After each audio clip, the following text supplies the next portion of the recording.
politically street, man. That's one of the coldest names you can have. Because we out here in these streets, but these politics is trickling down, so it's all intertwined, man. So we got to figure out how to work it the way we work. So shout out to politically street. All right. Peace and blessings, everybody. Welcome to another edition of Politically Street. I have here a young lady that I ran across. I was at Houston Sauce getting my videos on, getting my eating on and whatnot. And I happened to look and I say, yeah, man, what is that? You know, first off, let me give my disclaimer. Politically Street is not a politically endorsing campaign. People that come on here, they're politicians. We're going to talk about what they do as far as their duties and things like that. I'm also spotlighting community leaders as well as people that have their own businesses and doing that kind of things in the community. So with that being said, I have Ms. Joclyn Litefoot. Hello, how are you? I'm fine. How are you? I'm doing pretty good. Thanks for asking. So, Ms. Litefoot, we're going to start out by asking, where are you from? Detroit, east side. Detroit, okay. The Motor City, what brings you to Houston? My cousin talked me into moving here. Oh, wow, okay, all right. So, explain to me about how Detroit, how was tell me about how Ms. Litefoot got here. But that's like, where did you grow up in? So, you went to high school in Detroit? Yes, I was at King High School in Detroit. Okay. On the east side, ran track, was in band, had fun. It was like, Okay. So, what did you do, I guess, as far as work-wise? Were you like retail or? No. So when I was living in Detroit, I worked up under entrepreneurs. So everybody that I worked under had their own business. And I started very young, actually. Wow. When I was in daycare. So the lady had her name is Stella. She had a daycare out of her basement. Okay. She was a licensed provider. Okay. I went there from a baby, an infant, grew up there. I stayed until maybe 12 years old. But at like 7, she started paying me to do different things. Like, oh, wow. I would wash a dish or two, and she would pay me a couple of dollars, and we'd be able to go to the corner store, and I would get snacks and everything. And as I got older, she let me to help out with the daycare. So that was my very first experience, and I started super young. I was like 7. Wow. She started paying me The reason why I was asking, because I'm trying to segue into Hemp Ice. You know, I like to get people's background to see where they came from and how they got that entrepreneur bug planted into, but it's not yours, was planted into you early. Yep, super early. I was always around.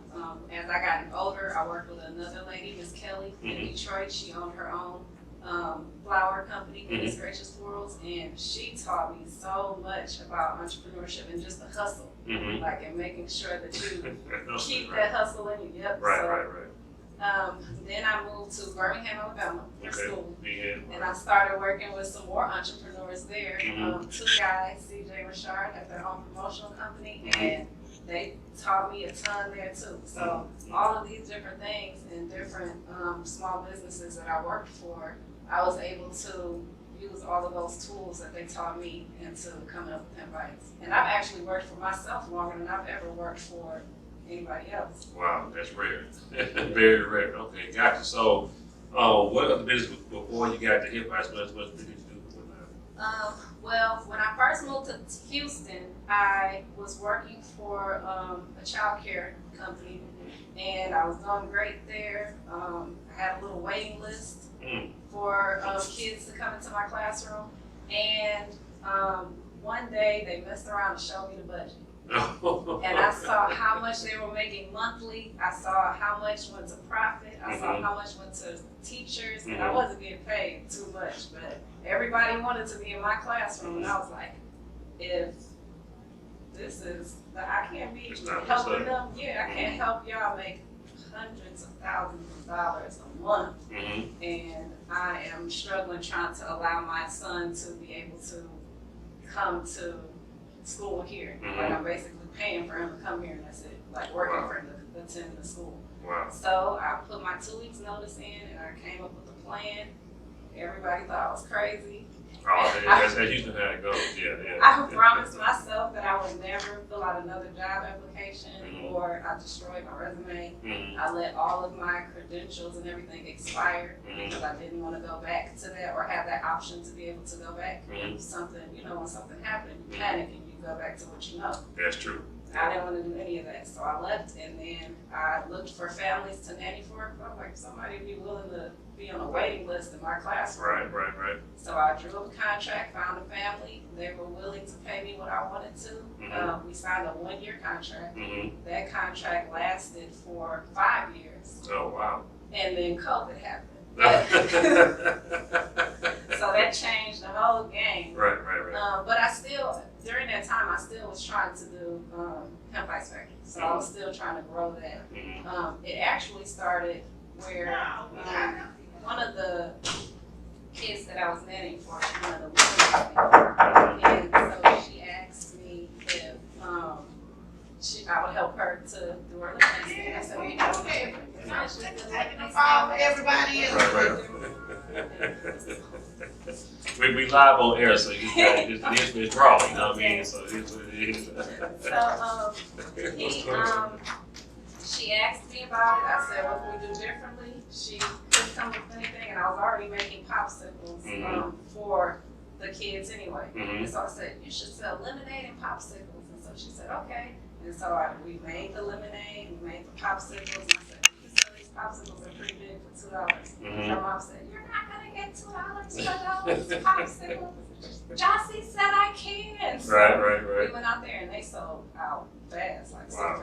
Wow. And so everybody was asking who made the popsicles, who made the lemonade. So she's like, Jossie did it. And everyone was saying, you should really think about opening a business. So I asked myself the same question. How can I make my business different? What can I do differently with popsicles to be able to distribute to the world? So. Wow. That's amazing. So let's talk about hemp ice. Let's talk about hemp first. Okay. What exactly is hemp? Because when I hear hemp, I guess it's me being kind of ignorant to it. I'm thinking of like cannabis. You know what I mean? So, what's the difference between hemp and cannabis? Or are they the same? So the hemp plant and the cannabis plant are two different plants. Gotcha. They look the same. They smell the same. They same thing. no, Okay. that's where it's different. So Okay, there's different chemical compounds in the cannabis plant and the hemp plant. Okay. So with that being said, cannabis has the THC compound.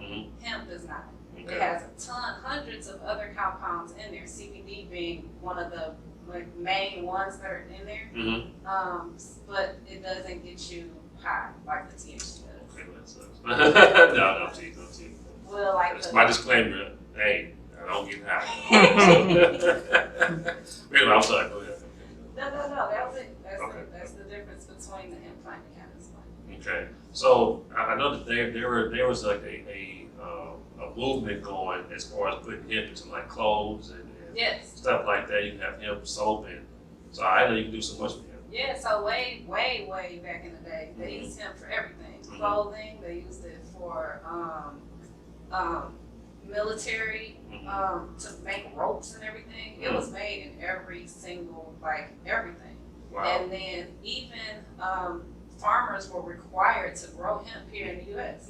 But then hemp started to clash with the paper industry and all of that whole industrial movement. So they shut it down quickly. It sounds political. Then It got politically real quick. That. Because people started to use cannabis too. So when the cannabis plant, people started to use and smoke and everything. They started to associate. When they started associating those things with us. Right there. Yeah, I remember they used to have. Flip the switch. Yeah. And paint a whole totally different picture. And that's what happened. Wow. Okay. So tell me, how did Hemp Ice come into your? How did it come about? Besides just, because you say you made popsicles for your friend and whatnot, and then so how did Hemp Ice? Well, first of all, I haven't been to Detroit yet. What's the difference between how Detroit is and how Houston is? Is it better for entrepreneurs to come here, or is it? How's the scene? Because I know Detroit, you had the Ford Motors and this is up there. I think it was pretty much the whole motor industry was up there. So how was it down there? It's still pretty much it's the same, but Detroit has always had hustlers. So everybody is always doing something and coming out with something and just hitting the ground. And that's what Malcolm X, right? I think Detroit. Yeah, he was in Detroit too. Yeah. And so it's Everybody is hustling. I know Gotcha. so many people that own their own businesses and are doing really well in Detroit. Mhm. My brother being one of them, like it's really cool. I gotta get to Detroit, man. I've heard a lot about it there. You know, Yeah, I love Detroit. Okay.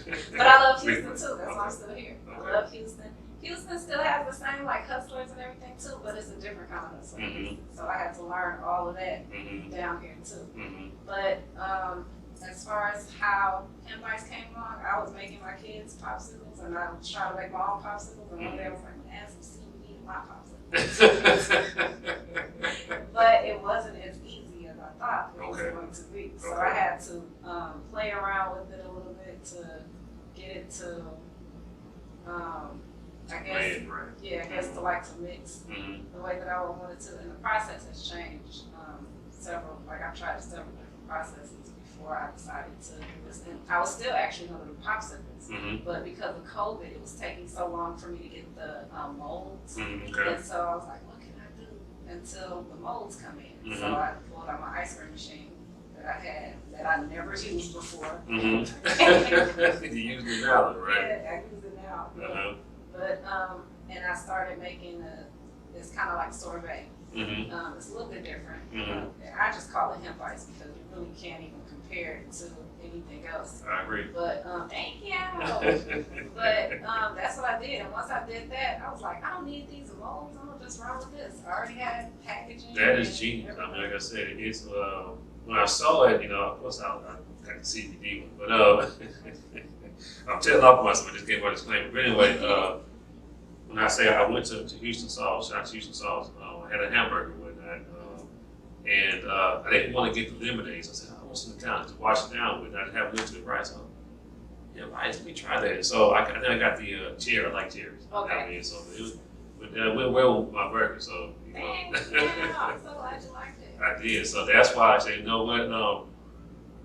That's why I'm spotlighting you, giving you a flower. Hey, that say this, come on with something like this. To me, it's genius. I want to, take my head off to you. So hey, I mean, how can people find you on Instagram or Facebook or anything like that? I'm on Instagram, Hemp Ice Factory. I'm trying to put together the Facebook page. It's not quite together yet. Okay. But shout out to Courtney Lindsay because he was the first person to encourage me, brought me out to the shop. That's how the car got up there. Wow. For me Wow. to even be able to start moving around. And I Okay. was so super nervous because before then it was only friends and family that were trying, It's usually how it's You going. kind of think, you kind of think that everybody think it's good just because they love you and Mhm. they want to pat you on the back. But then when other people start coming up that you don't even know, that has no invested interest, and they're like, "This is really, really good." Like Right. how you were when you came up. Yeah, I love it, man. And the funny part about it, I kept trying to get to you after the fact, but I couldn't. We just kept hitting the missing. But like I say, I still invested in you. Yeah, I you believe sure in you. did. So yeah. You did support, even without the product. Yeah, I yeah. appreciate that. Yeah, no problem. So to me, the only way I think we're going to move forward as a people is we have to unify. And to me, unifying that's just word of mouth. It's a podcast. It's spending my money. Don't even really have to be there. I'm all about that. That's who I am. You know what I mean? So I appreciate that. no problem. So I mean, what does it have any kind of any health purposes? I mean, any kind of benefits of taking hemp? So, I cannot make any claims. Of course not. Yeah. I'm not a doctor or anything. Okay. But from my own experience and from other people that I've spoken to, CBD does have different benefits or affects them differently. Mhm. In my case, I went to the dentist. Mhm. I had to get some dental work done, and I hated it. But the dentist said, "Well, what are you doing for pain?" And I told her that I was taking CBD and eating the hemp ice, and she said, "What?" Pulled up the chair next to me and was like, "What? Tell me more." Because I tell anybody, like a toothache is worse than any type of pain that I've ever experienced. I have 2 kids, and that's worse than any type of pain that I've ever That's a experienced. strong statement. Yeah. I've had 2 days before. Naturally. Yeah. And so, Oh wow. yes, so this is the worst. Like toothache is awful. But I was taking the CBD. I didn't take any other thing for pain medicine. no Tylenol, no nothing that she prescribed me, nothing. This is all that I took to even test my own product out. And I was fine, like fine, uncomfortable because I'm in a uncomfortable state, but no pain whatsoever. Wow. So, and what they say about CBD is, in our bodies we have an endocannabinoid system. Cannabinoid, right? Okay, okay, that sounds familiar. Right, so we already have this in our bodies. Okay. So when you add the cannabis plant or the hemp plant and those compounds that come in there, the CBD, we have receptors in our body and they attach to those receptors. Okay. So the endocannabinoid system is supposed to create homeostasis throughout the body, or balance. So whenever there's an imbalance, they rush to that part of the body to try to ease it out and ease the symptoms. So if you're in pain, it will, if you take the CBD, those receptors go to that side of the body and it helps to relieve. Wow. So it's safe. So it's safe, right? Of course. Hey, this is case study. Everybody's different, right? So I don't mind trying that. Yeah. Well, I don't want any pain though. Don't want any pain. Wow. So cannabinoid, can you explain what that is? It's just a chemical compound. So we are heading us already. Yeah, it's endocannabinoid system. Google it right now. No, I'm going to take it. Because it's like a SWAT word, you know what I mean? So, I didn't know that. So, is that why when in the marijuana plant, because it affects people differently, you know? And I don't want to make it seem like, you know, that people with melanin in their skin and people who don't have their melanin deficient, that one is better than the other. Okay, that's my disclaimer, all right? But would you say that CBD affects people of color differently? No. No? Okay. I think that's just a story, like that was just painted, a picture that was painted. They wanted to remove hemp from being legal, so they tried to say like it affects, like these people are raping our women. And, you know, I remember seeing that, yeah. Smoke jazz musicians, they smoking that reefer, like you gotta. Sure did, right? I remember that. And all of that, but then turned right around and was like, oh man, we need that hemp, you guys, because we need some rope and whatever else that we need for this military stuff. So y'all roll the hemp real quick, let's use it, but then we're gonna ban it again. Wow.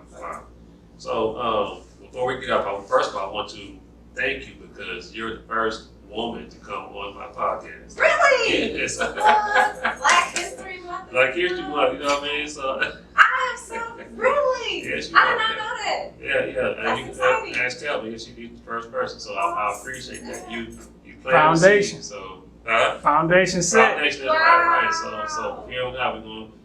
It was testosterone too much over, you know what I mean? So I got to kind of put more feminine energy in there, man. So I appreciate you coming on with now. So again, tell them about the women they can find you at, and if you have anything else going on, what you need more product you got out there, something like that. You know, let them know how to get some products. So right now you can find, well, on Instagram is where I will update where I will be. Hemp Ice Factory on Instagram. You can look on Facebook for me, Hemp Ice Factory, but I'm not really active on there. But Well, they're saying that mostly Generation X and people are older are more active on Facebook and then Instagram and Snapchat and TikTok are for millennials or whatnot. So that way you're on mostly. Yeah, on Instagram. But my personal page on Facebook, I'm on there. Okay. I'm catching up with friends and family and stuff. But for business, I stick with the Instagram. Okay. Until I load and launch the website. I haven't even officially launched Hemp Ice Factory yet. Wow. I'm testing the Testing market. one. Right. Wow. So I haven't even officially launched. That's great. So, man, I wish much success to you. You know, Thank you. I will try to get out to some of the venues. I'm gonna try, but not. I'll just send my money ahead and just I'm paying it forward. You know what I mean? So, hey, y'all, Miss Joclyn Litefoot with Hemp Ice, man. We'll see y'all next time. Thank you. Peace.